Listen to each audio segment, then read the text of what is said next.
Reels वाली बहू। प्रज्ञा को रील्स बनाने का बड़ा ही क्रेज है और वो दिन भर रील्स बनाती रहती है। खाते पीते घूमते फिरते घर में कॉलेज में रील्स बनाने के कारण प्रज्ञा पूरे कॉलेज में हाईलाइटेड है। जहां उसकी रील्स सभी को पसंद आते हैं, वहीं मनीषा चिंता में डूबी रहती है। एक रोज जब खाते हुए प्रज्ञा रील्स बना रही होती है, तब मनीषा कहती है, 1 मिनट भी चैन नहीं है इस लड़की को। ये नहीं कि खाना तो आराम से खा ले, लेकिन नहीं, अरे थोड़ी देर रील्स नहीं बनाओगी तो आसमान नहीं टूट पड़ेगा। अरे मम्मी, इसी को तो कहते हैं डिटर्मिनेशन। तुम नहीं समझोगी ये सब। भगवान, इस लड़की को सद्बुद्धि दे। जब देखो तब टेढ़ा बाका मुंह बनाती रहती है। मनीषा की बात का प्रज्ञा पर जरा भी असर नहीं होता और वो खाते खाते रील्स बनाती रहती है। दिन बीतने लगते हैं और देखते देखते प्रज्ञा का कॉलेज भी खत्म हो जाता है। आए दिन कोई ना कोई मनीषा को प्रज्ञा की शादी करवाने का सुझाव दे जाता है।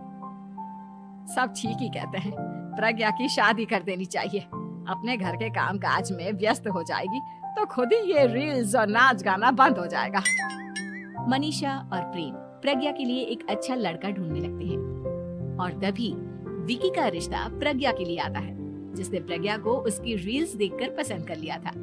अगले दिन विकी अपने माता पिता के साथ प्रज्ञा के घर पहुंच जाता है और प्रज्ञा साड़ी पहने हाथों में चाय की ट्रे लिए उनके सामने आती है। जब विकी को पसंद है तो हमें भी बहू पसंद है। बहन जी, आप बारात की तैयारी कीजिए।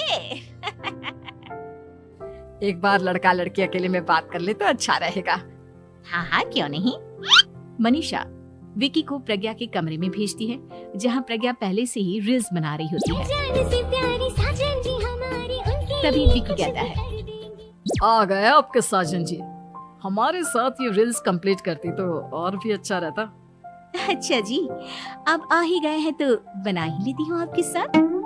दोनों मिलकर रील्स बनाते हैं। जब वी मीट और तुरंत पोस्ट भी कर देते हैं। फिर विकी कहता है, जब आप साड़ी में चाय लेकर आए तब मुझे लगा कि कहीं मैं गलत घर में तो नहीं आ गया। अब सही है। दोनों की शादी पक्की हो जाती है और शादी के दिन भी प्रज्ञा रील्स बनाने से चूकती नहीं। यहाँ तक कि बारात के समय भी नाचते हुए रील्स बनाती है। सभी लोग प्रज्ञा की तारीफ के पुल बांध देते हैं और प्रज्ञा नाचती गाती अपने ससुराल चली जाती है। सब कुछ अच्छा चल रहा होता है। प्रज्ञा यहाँ भी दिन भर हर चीज की रील्स बनाती रहती है। लेकिन कुछ दिनों के बाद जब सुनीता कहती है, बहू, ये रील्स के साथ साथ कुछ काम भी कर लिया करो। वैसे तुझे और क्या क्या बनाना आता है?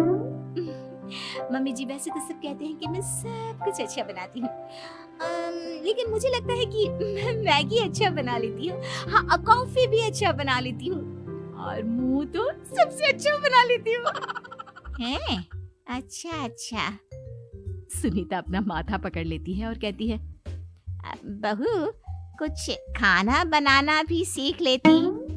मम्मी जी, मैं लंबी प्लानिंग कर रही हूँ। जल्दी ही मैं इतनी फेमस हो जाऊंगी कि मुझे पैसे मिलने लगेंगे। हम दोनों सास बहू राज करेंगे, राज। नौकर काम करेंगे और लोगों की तो लाइन लगेगी हमसे मिलने के लिए। तेरा दिमाग खराब हो गया है क्या बहू? हंसी मजाक तक ठीक है, लेकिन इस तरह घर नहीं चलते। जितना जल्दी हो इस घर के तौर तरीकों को सीख लो। प्रज्ञा मुंह घुमाकर चली जाती है और तुरंत उसी वक्त एक रील बनाती है। ये देख सुनीता का गुस्सा 7वें आसमान पर चला जाता है और विक्की के घर आती ही सुनीता उसे सब कुछ बताती है। विक्की भी अब प्रज्ञा की इन हरकतों से परेशान हो जाता है। तुम टेंशन मत लो मम्मा, मैं देख लूंगा। विक्की कमरे में जाता है तो देखता है कि प्रज्ञा रील्स बना रही है।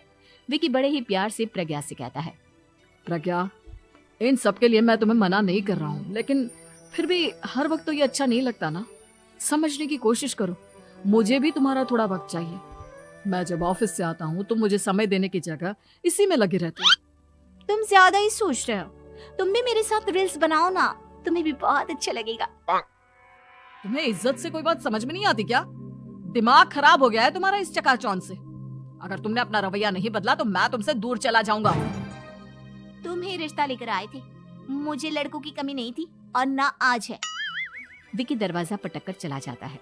धीरे धीरे विकी प्रज्ञा से दूर होता जाता है। एक रोज मनीषा प्रज्ञा के ससुराल उससे मिलने जाती है। तब सुनीता उससे कहती है, बहन जी, अब आई हैं तो कुछ दिन यहाँ रहकर जाइएगा, आप ही का घर है। हाँ मम्मी, बहुत दिन हो गए तुम्हारे साथ एक भी रील नहीं बनाई मैंने। प्रज्ञा तुरंत अपने फोन में रील्स ऑन कर लेती है। ये सब मुझसे नहीं होगा। तेरा ये भूत अभी तक नहीं उतरा क्या? बहन जी, आप कुछ कहती नहीं क्या इसे? जब आप ही कुछ नहीं कर पाई तो मैं कर ही क्या सकती हूँ। सास तो वैसी ही बदनाम है। शाम को घर की लाइट चली जाती है और मनीषा प्रज्ञा से कहती है, मेरे घुटनों में बहुत दर्द हो रहा है, तू लाइट का कुछ इंतजाम करना बेटा। अच्छा, कैंडल जला देती हूँ मम्मा। प्रज्ञा गाते हुए कैंडल जलाती है और खिड़की के पर्दे के पास रख देती है। मनीषा, जिसे बहुत दर्द हो रहा है, वो सो जाती है और प्रज्ञा हमेशा की तरह अपने रील्स में लग जाती है। उधर कैंडल की वजह से पर्दा आग पकड़ लेता है और मनीषा के कमरे में आग लग जाती है। बचाओ, कोई है, बचाओ। सभी भागते हैं और विकी कमरे की आग बुझाने में लग जाता है, लेकिन तब तक मनीषा आधी जल चुकी थी। मनीषा की हालत देख प्रज्ञा रोने लगती है। विकी मनीषा को तुरंत हॉस्पिटल ले जाता है और उसे एडमिट कराता है। विकी प्रज्ञा से कहता है, देख लिया ना, तुम्हारे इस नाच गाने की वजह से आज तुम्हारी माँ की जान जाते जाते रह गई। अब पता नहीं तुम और क्या चाहती हो। उधर डॉक्टर कहते हैं, इनकी हालत बहुत नाजुक है, आधे से ज्यादा जल चुकी है। प्रज्ञा रोती हुई मंदिर में जाती है और भगवान के आगे जाकर कहती है, भगवान, मेरी माँ को ठीक कर दो। मैं कसम खाती हूँ, हाथ से ये रील्स बनाना छोड़ दूंगी। बस मुझे मेरी माँ वापस मिल जाए। 2 दिन बीत जाते हैं और मनीषा खतरे से बाहर आ जाती है। पेशेंट अब ठीक है, आप लोग उनसे मिल सकते हो। सब कोई मनीषा से मिलता है और प्रज्ञा सबके सामने अपना फोन तोड़ देती है। मुझे माफ कर दो मम्मा, मैंने तुम लोगों की बातों को नजरअंदाज किया। बेटा, कोई भी चीज जरूरत से ज्यादा खराब है। मैंने तुम्हें रील्स बनाने से कभी मना नहीं किया, लेकिन हर वक्त एक ही चीज तो सही नहीं है। मैं समझ गई हूँ मम्मा, आई एम सॉरी। प्रज्ञा उस दिन से रील्स बनाना छोड़ देती है और पूरी तरह से अपने घर में लग जाती है।